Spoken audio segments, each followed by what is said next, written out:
let's talk about medieval and early modern African and Arabian civilizations. And let's start with Africa.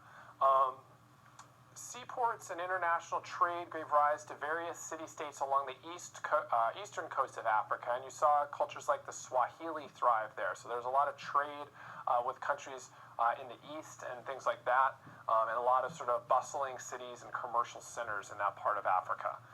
In the African interior, you saw places like societies like Zimbabwe become very strong kingdoms based on the gold trade. The gold trade and trade of other precious stones and precious metals that are mined there continues to be strong until this day, but that was an important resource in those regions all the way back into medieval times. Western Africa was heavily influenced by Islam, and Islam in Western Africa was important not only because of the religious significance, but also because of the trade aspects.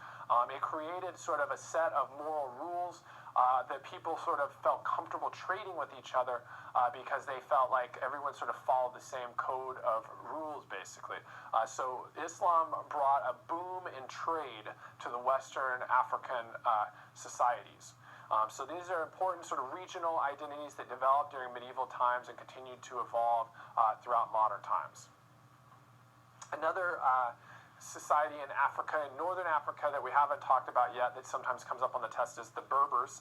The Berbers are a nomadic people of northern Africa, still exist today, and their origin extends as far back as ancient times. But they definitely existed and prospered during medieval times.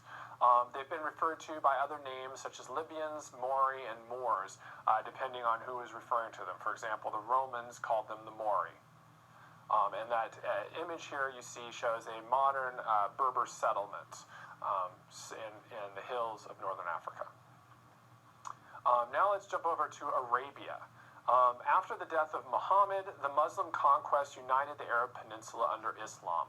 Muhammad is considered the prophet of Islam, and his teachings form the basis of the writing the Quran, which is the holy book of Islam. So the Muslims, the Islamic people, spread Islam throughout the Arab Peninsula, what is basically today Saudi Arabia and the surrounding regions, the Arab Peninsula.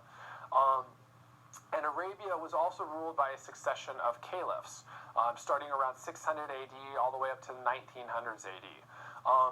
The Turkish peoples, called the Ottomans, from what is now modern-day Turkey, came into the region of Arabia and conquered that region and started installing their own rulers who were caliphs as well, but also sometimes were more popularly referred to by the name of sultan, which is a term that we are probably more used to thinking about when we think about Arabia.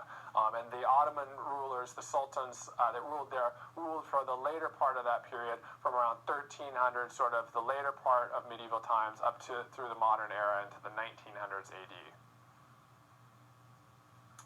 Islam spread throughout the Byzantine and the Persian empires. And a lot of that had to do with the Ottomans, as that we mentioned. The Ottoman Turks eventually conquered the Byzantine Empire, so that Eastern Roman Empire that we talked about in other sections eventually fell. And the reason it fell was because of the conquest of the Ottomans, the Ottoman Empire, the Turks. And as mentioned, the religion of Islam is really based on the teachings of the Prophet Muhammad and emphasizes the Quran as the source of moral and ethical conduct. It emphasizes good acts and good deeds and living a righteous life. There are sort of some basic duties of an Islamic person that are good to know about in terms of having just a good general understanding of Islam and the types of things they might ask about it on the exam. One is that they pray 5 times daily. Another is that they give alms. And another is that they fast. They fast during a certain month of the year called Ramadan. And lastly, they make a pilgrimage to the holy city of Mecca. So at least once in their life, they need to make a pilgrimage to that city of Mecca, and their ceremonies and things like that they do when they're there. So these are all important things, aspects of the Islamic religion. So if you understand those basics, you should be in pretty good shape in terms of the kinds of things they might ask you about this religion and about its influence in history.